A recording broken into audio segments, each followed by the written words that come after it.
Hey everyone, Mr. Happy here, and in this video, I'm going to be doing an overview on the patch 6.38 patch notes. This is probably going to be the last patch that we get until patch 6.4. Currently, I'm predicting patch 6.4 to be May 23rd, with the Savage release being May 30th, but that's still all up in the air. We'll have a better idea of that around April 24th. If the Moogle Tombstone event begins about that time, then it means we're on track for my prediction. But otherwise, might want to start sweating, because then it starts getting into June territory for Savage, and we know there's a lot happening in June between Final Fantasy 16, Street Fighter, and Diablo. Oh boy. Either way, let's look at what's in the 6.38 note. Shouldn't take us too long. Some PvP changes, some updates to Savage, a couple of other things. So the usual stuff for a I guess odd 8 patch is kind of a weird thing to say. 0.18, 0.38, 0.58. Weekly restriction on the Unsung Blades of Abyssos from the 8th Circle normal mode has been removed. Honestly, another one of those things that shouldn't take till this point to do. There's no reason for those to be locked as long as they have. They might reduce them down to 4 earlier, but they don't need to wait that long for it. Speaking of things they don't need to wait so long to do, the following adjustments have been made to Pandemonium Abyssos Savage. The 2 treasure coffers will now always appear. Furthermore, the weekly restriction on rewards obtained has been removed. The weekly entrance restrictions on all areas has been removed, and players may now proceed directly to any circle. All the weekly restrictions gone. You've heard this topic beaten to death. This also shouldn't take this long. So if you still need to get loot, or you want to try out a few different jobs and maybe collect loot to try out those different jobs, you now have the freedom to do so. Or maybe you just want to help your friend without, making them get less loot for weeks and weeks on end. So that's always the thing. The items required to enhance weapons purchased with Allegan Tombstones of Causality, Moonshine Brine, can be purchased from the following vendor for Aglaya and Euphrosyne coins. So now you can get a weapon upgrade. Actually, is that the upgrade? Yeah, that's the upgrade. Yeah, you can get a weapon upgrade material now as well. So weapons just way easier to get. Tombstone weapons just way, way easier to get. Not like the Relic was super hard to get anyway, but you got options, I suppose. You don't always need the P8S weapon. You don't need the top weapon. Just get this weapon, and then you'll be good in Savage. You'll be all right. And then just as a quick tutorial on upgrading equipment, which hopefully you know by now. PvP did get some adjustments. It's been a while since I've dabbled in PvP. I played a few matches when the new map came out, but I haven't dived too much into it. Not nearly as much as Crystalline Conflict Season 1. Phalanx on Paladin changed from 50% to 33%. Honestly, warranted. Phalanx has always been a super big, it's either a super big pain or it doesn't have any effect on what's happening at the same time. But no, that's probably for the better. Although I'm sure Paladins aren't going to be so glad to hear about that. Phalanx being 50% is like part of the reason why I kind of love having a Paladin on my team. Warrior's Bloatus skill, that's the pull-in, I believe, that also puts on a heavy. Heavy effect duration has been reduced from 5 to 3 seconds. Yeah, that's kind of frustrating. 5 seconds of heavy in Crystalline Conflict, or even in any of the PvP maps, it's a lot. It's not a short amount of time. So I kind of get that, but Warriors, of course, they're not going to be pleased. Monk, Phantom Rush, potency has been increased to 12,000, another 2,000 on that. Yeah, Monk was always kind of weird. I loved Monk in Crystalline Conflict when I played, but man, it was exacting to try to make sure you got what you were looking to do. But I also remember watching the more organized teams that were going up against each other. I was doing some casting for a PvP tournament, and Monk was just such a monster. So I guess having not followed how Monk's changes and changes for other jobs have kind of counterbalanced against how Monk was performing then, I'm not really sure how needed that is, because Phantom Rush is only every so many GCDs. It's something that should feel good when you use it. So I'm definitely an advocate for that. Of course I'm going to want Monk buffs. Come on. Dragoon, Sky Shatter, that's their limit break. Potency has been reduced from 20,000 to 18,000. Potency increase when targets are within 5 yalms has been changed from 30 to 32,000. And barrier strength has been changed from absorbing damage totaling 25% of maximum HP to absorbing damage equivalent to a heal of 24,000. Interesting. It's funny to go from the 25% max HP to 24,000 for 2 reasons. One, I'm pretty sure that's a significant shield buff. I think Dragoons have somewhere in the vicinity of like 55 to 60,000. Again, it's been a while, so I am just trying to remember things. Which would mean at most 25%, is looking to be like 15-ish thousand. I don't think they have nearly as much to get 24,000. So that already seems like a buff. But more importantly, it seems like they don't want Sky Shatter to be as like wipe the team powerful as it used to be, because you could, even if you didn't like hit everyone in the within 5 Yalms range, that it just does a lot of damage. But the within 5 Yalm range being buffed is interesting because a lot of players in the lower ranks in Crystalline Conflict, or even in casual matches, they'll just group up on the point, which makes it really easy to get within the 5 Yalm range. They just don't look for it. They don't pay attention. They miss it in fights. And that's to say that normally they're going up against someone who's of equal skill and maybe doesn't capitalize on it the same way. But that's scary. That's scary because there's sometimes where I see Dragoons just get that everyone within that 5 Yalms, and oof, that's going to hurt. And they're going to be even harder to kill at this point. But it's trying to force them to not just settle for the low amount. I get that. But that might, I don't know, that might swing them a little too far in the other direction. Ninja getting some changes to their ninjutsu. Fuma, Hyosho, and Goka all being reduced by 5 Yalms.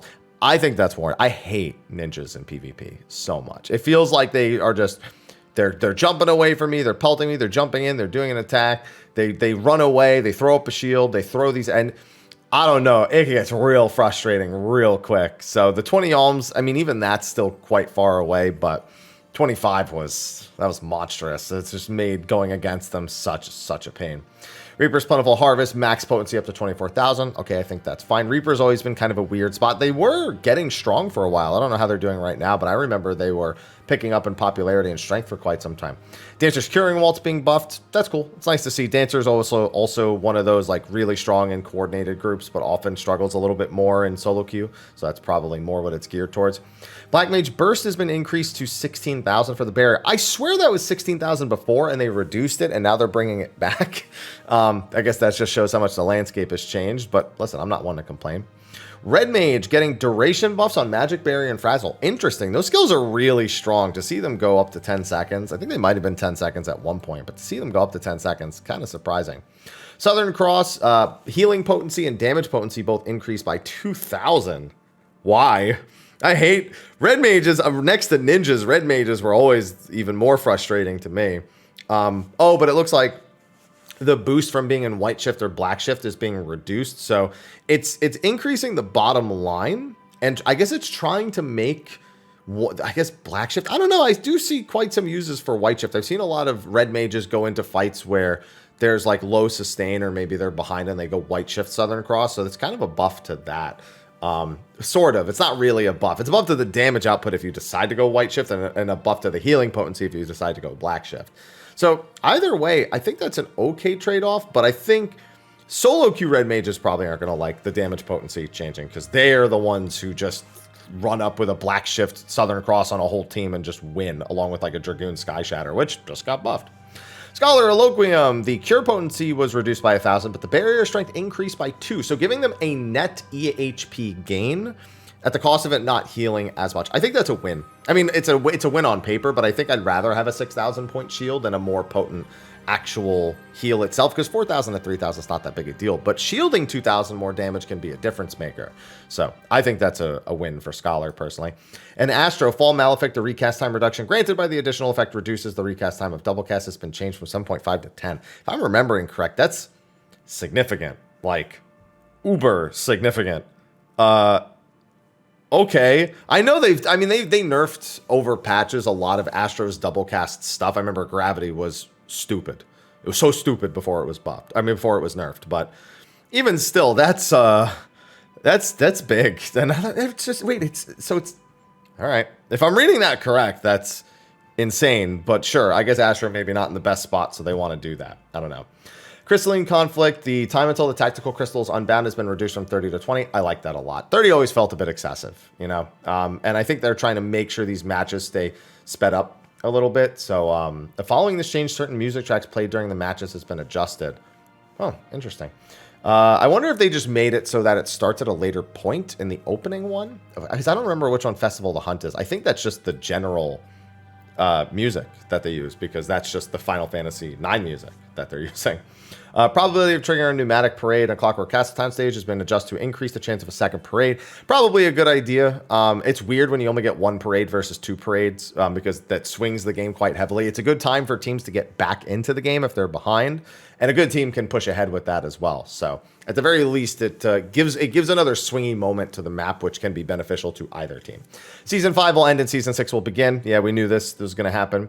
Resolved issues, an issue in Eureka Orthos. Okay, let's see what Eureka Orthos bugs they got out. Where in the timing with which the enemy Orthos, the Gulo executed certain attacks is incorrect. Yeah, Gulo was basically considered a huge gamble on run ending, because it would sometimes do a completely unavoidable 100% lethal attack in a manner it wasn't supposed to. It's supposed to do one attack aimed in the same spot 2 times, but it was doing the first hit and then running up to players and doing a point blank, second hit. That's unavoidable. So if you pulled them and you fight them and that happens to you, you were just dead. You pretty much needed to use a raising just to try to counter the potential of it happening. So that's very good. That needed to get fixed. An issue in Eureka Orthos wherein damage dealt when equipped with Orthos Ether Pool. It's so weird to see the E there. It's correct, but still. Ether Pool gear upgraded to +4 was lower. So... Wait, an issue wherein damage dealt when equipped with Orthos Ether Pool gear upgraded to +4 was lower. So very specifically, if you were at +4... See, at first, I thought this was a buff to the, first couple of floors when you don't really have a whole lot of Ether Pool. But I wonder if it's saying very specifically that at +4... on the first 2 floors, there's a chance that maybe it caps out at +4, and it actually makes that better, I suppose. This might improve, floor 1 or 2. I'd assume no higher than 2, the efficiency of those specific floors. But yeah, it's so specific. An issue in Eureka Orthos wherein players' maximum HP when equipped with Orthos Ether Pool gear upgraded to +13 was lower. Those are so specific. I guess I don't fully grasp if that's just a really niche bug that they noticed, that the calculation was off, unless it was lower in both cases, or if those are significant in any way. I don't think they're significant in any way to the actual climb. I think they're just super fringe. All right, well, at least they're fixed. An issue wherein the graphics of the feet gear for Valentine Rose heels did not display correctly. An issue with the 3rd tier. Oh, yeah, they mentioned this. This was an issue. The issue addressed in patch 6.38 was an error in the display. The hotfix in 3.9 ensured the tools granted the correct effect. Yeah, I remember this being on a previous one, a known issue on a previous one. An issue in Island Sanctuary wherein certain character strings cannot be used when naming animals. Interesting. An issue wherein using the character renaming service while visiting another data center prevented players from logging into the game. Yeah, I could see how that could happen. And other various issues. Why would you start listing the issues and then just stop listing the issues? Sometimes when these things are said, it might mean something that's very exploitative that they don't want to tell players existed, or they don't want to further spread was existed. Although it could also just be that they just didn't want to fill in the whole page because they were things that were considered so inconsequential that no one would really care. I don't know which it is. But that's it for patch 6.38. Probably the last bit of news we're going to see for 14 until probably about May 12th. So it's going to be a bit of a dry spell for the next month or so. Hopefully those people going in and doing Savage with the unlock being completely done, as well as people still working on top. You got another, 7-8 weeks at this point to get top done before the next patch. Keep in mind that in 6.5, top will be a little easier. 6.4, potions and food will also alleviate some of the DPS difficulties, but hope you still know how to line up and do all your priority systems. Anyway, let me know what you think about patch 6.38, about the loot system, whatever you want to comment on. Throw a comment in the, comment section of the video below. If anything pops up, I'll be sure to keep you updated on the channel, so keep your eyes glued for this and many other pieces of content, especially my retrospective videos, which are going to be releasing ad nauseum over the next month and a half. So, thank you for watching. I'll see you in the next one. And until then, take care.